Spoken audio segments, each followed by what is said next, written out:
Hello, welcome back to Rafamall Media. Today we are privileged to have with us Dr. Prince Osei, who happens to be the General Secretary of the Ghana Association of Medical Herbalists. So, Doc, you are welcome. Thank you.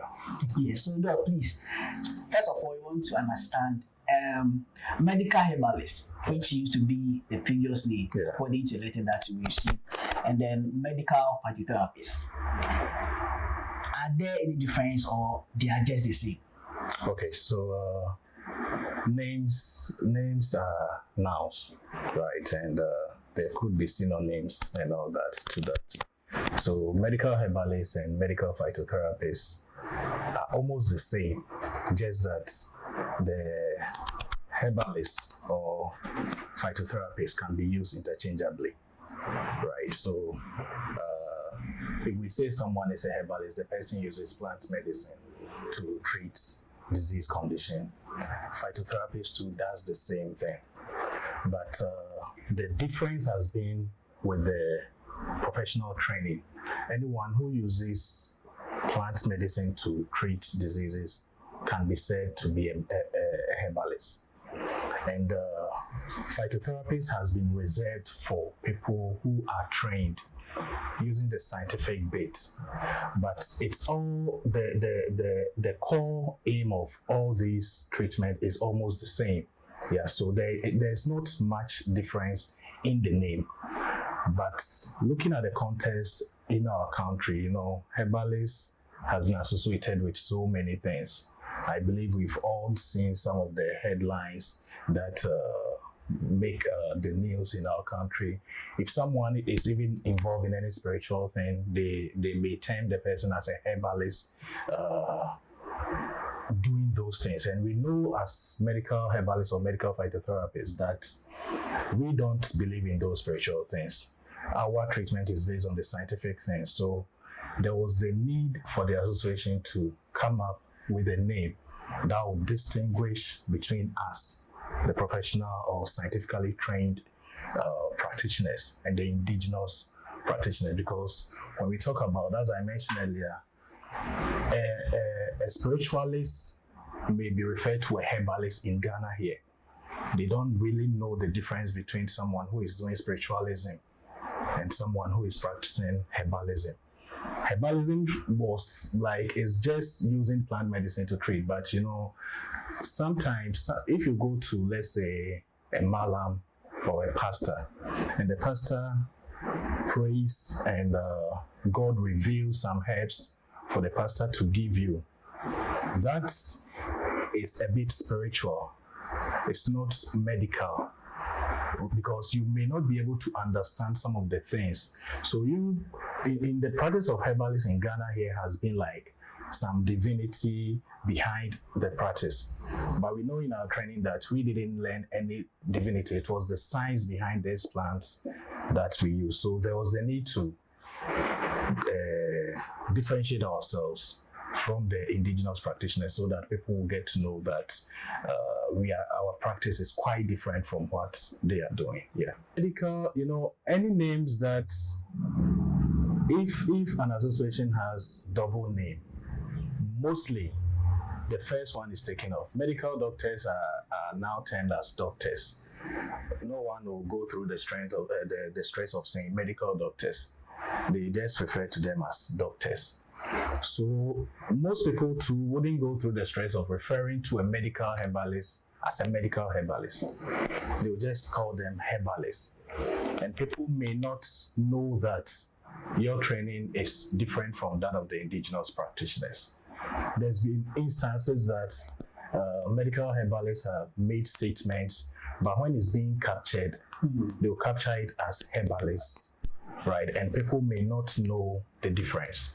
The education has been going on. We've been doing that, especially during the COVID time. We came out strongly, and anytime we go on air, we let people know the difference. But you know, herbalist has been in the system for so many years. So it's quite difficult for people to adjust to the new name, right? So bringing out an identity that someone hears and will feel like this sounds new to me, and will further ask what you do, because mostly when you talk about the medical herbalist, the first thing that comes into the mind of people is, oh, herbalist, right? So if you say phytotherapist, people would want to know who the phytotherapist is.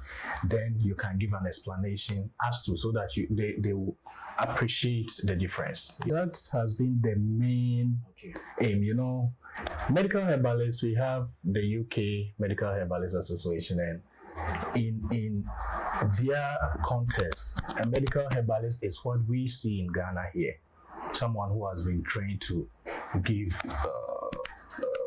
treatment using herbal medicine with a scientific bit attached to it.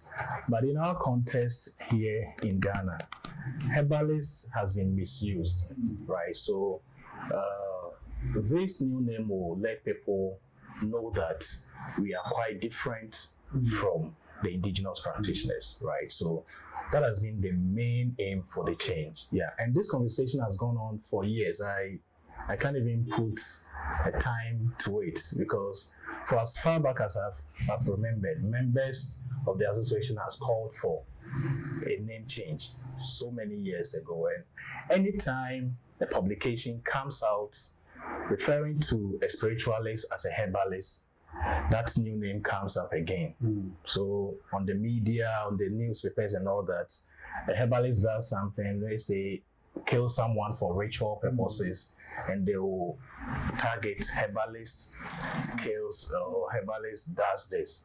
So anytime some of these things comes up, members still raise up the issue up that then there should be the need for the new name change, so that the public can know that there is difference between the practice.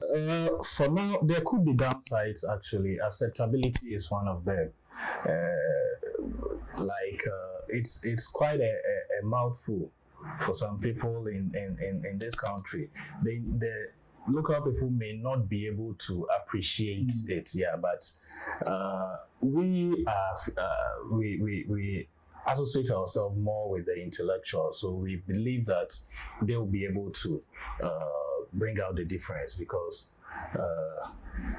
as I said, most of us, we aspire to be working in the government facilities and all that, and even in the government facilities, they hardly call you herbalist. They mostly call you herbal doctor and all that. So the phytotherapist will be well appreciated in that area. So that's the upside. But the downsides, as I said, people accepting it is one thing. Change is quite difficult. So acceptability is one thing. And I must say that since the letter came up, there have been so many talks, some negative, some positive, but the positive outweighs the negative. And we are getting the positive from recognized institutions, that most of the stakeholders that we are working with, most of them are giving us positive feedback. It's just some few hinges that we are facing, but I believe that we can go. And name change, anyone at all can change their name. It's not really about someone mocking, and we shouldn't think that some of us are shy of being called herbalists. It's not about being shy, but it's the association, like people associating herbalists to so many things, right? That was why there was the need to bring out the difference. Right, so if in Ghana here, when we say herbalist, the first thing that comes to mind is, oh, those people by the roadside doing their own thing. So it's not about being shy, but it's about being able for people to know the difference, that we are quite different from the indigenous practitioners, because you can't always have the opportunity to explain that, oh, your herbalism is quite different from what a wayside herbalist is doing. But this name will now bring out the difference. So people will, when you say you're a phytotherapist, people will want to ask what the phytotherapist is, and you can give the explanation. So as I was saying, we just didn't wake up one day and decided to change the name. The talks has been going on for so many years. I've been in active GAM service. I've been the PR and the General Secretary altogether a period of 6-7 years, if I'm, I think so. So even before I became active member of GAM, this conversation were going on. We had a physical interview meeting somewhere. So I wasn't the General Secretary, so that would be like 8 years back. So in Legon, and there was a vote also for the name change. So as I'm saying, this name change has been there. I if I'm not mistaken, even from the founding members, because it has been there. So it's not something that just came up. So it wasn't like the 20 years wasn't enough to. It started earlier. Just that there were so many conversations going on. But we felt like we have to bring a stop to it because this thing has gone on for so many years. And yes, there are other things that other pressing things that the association are facing. The major one being the apathy of members. And I must say it's the same members that was calling for name change. So it wasn't that like leadership had a meeting and decided to change the name. It's the membership who had there were deliberations that were made. When we started this whole process, meetings has been made. We voted on, there were so many names, but we I think it was, we finally had to vote on 3 names, which the medical herbalist was part.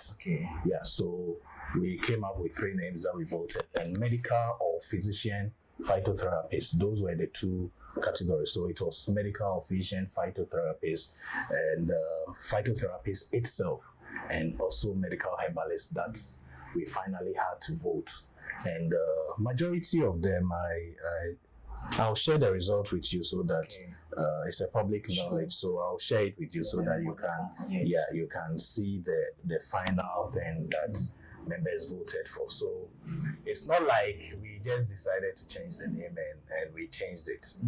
There has been so much deliberations on this new name, and some people are not even really concerned about the name change, because at the end of the day, it's you the individual who have to make the change. So we can change your name, you can do whatever, but if your attitude or your practice, whatever you are doing, is not changed, or we don't bring some changes in it, people will still not see any benefit to the name change. So it's not our major problem. We have problems, but then this one is one of them, and we believe that changing it will go a long way to also help some other things. But the change starts with you, and we have to all come together to make this change a success. It's like voting in a general election. You may not have your preferred candidate winning, but then once a candidate is selected, we all have to rally behind it to make it a success. If you oppose it and the association fails, you're part of the association. We all go down together. So don't think that you are not part, you didn't vote for it, so you won't work to make it a success. If anything bad comes out, it affects all of us. So let's all rally behind so that we can all make our profession the best. So I will entreat each and every one of us. I know most of your viewers and people they are not members of GAM yet, so they don't really know what is going on. But I need to assure you that there's been so much talk on this new name change and all that, and it wasn't just a one-day thing that we decided. It has been going on for a long time, and we finally had to draw down the curtains on that. So people aspiring to be part of the association, you still need to come together so that we can all push this new agenda forward. All right, thank you. All right, thank you. So please, let's all rally behind them and then promote this aspect of healthcare. According to what organization, about more than 80% still use this form of healthcare service. So let's not bring any division. The name, irrespective of the name, it is the action, and as he said, the attitude towards work. That is what really matters. So whether medical herbalist or medical phytotherapist, it's your action and the impact that you're able to make in your vicinity. That is what actually matters. So this is where we bring our interview to an end. I want to thank Dr. Prince Osei very much for his time and then accommodating us for this particular interview. And I believe that we have had a new perspective about this whole issue, and then we run behind them and then promote herbal medicine in Ghana and Africa. Thank you so much for your time.